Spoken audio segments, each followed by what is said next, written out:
Assalamu alaikum. I just wanted to ask you a small question that as you said that non-Muslims it's better to give Arabic text with the translation. So we don't touch the Holy Quran without wuzu. We know like what is ghusl and wuzu. So they are allowed to read like that without wuzu. Excuse me, one small more question. That during traveling, the compact Quran Sharif is allowed, you said it's good to read instead of going into other things. So that time also wuzu is required, no? Like traveling full time, you need to have wuzu, no?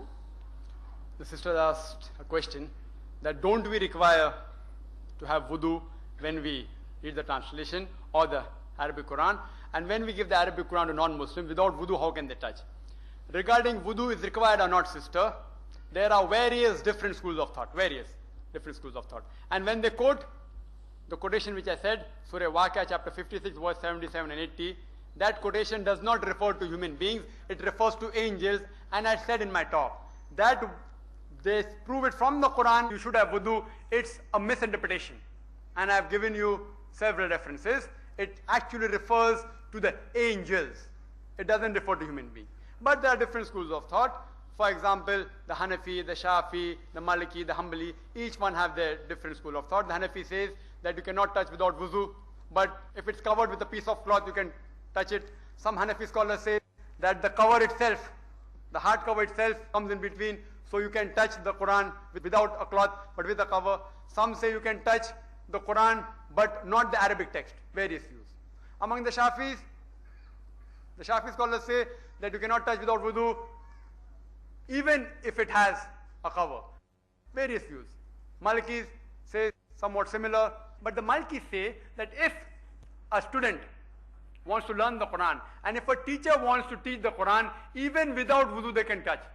Even if they are in the stage of danaba, of ceremonial impurities, the Maliki school of thought says that you can touch if he is a student who wants to learn the Quran, and if he is a teacher who wants to teach the Quran. Because otherwise, the ladies who are doing hifz of the Quran, they will forget within the few days. Different school of thought. Humbly is different school of thought. If you analyze that even the Zahiri school of thought, what they say, and Ibn Hazm, he has discussed this thing in detail. According to Ibn Hazm, he says there is no prerequisite, there is no condition at all for touching the Quran. But naturally, all scholars agreed, wudu is preferable. But according to Ibn Hazm, he has quoted several hadith, several Quranic references saying there is no authentic hadith which clearly specifies that any condition is required. You can even touch the Quran without wudu, you can even touch if you are in ceremonial impurities. According to Ibn Hazm, various different opinions. But if you analyze that even the hadith which the scholars quote of the Muwatta, that you should be tahirin, the person should be tahirin, pure. If you analyze the Arabic word, it actually means those who are pure. It does not refer to those who are in wuzu only. And this commentary you can find in Sayyid Abul Ala Maududi, in Dawatul Quran of Shams Pirzada, in Ibn Qasir, in Zamakhshari, in various. That it refers mainly that you should not be in ceremonial impurities. Even if you agree that the hadith is sahih, that tahirin means that you should not be in ceremonial impurity.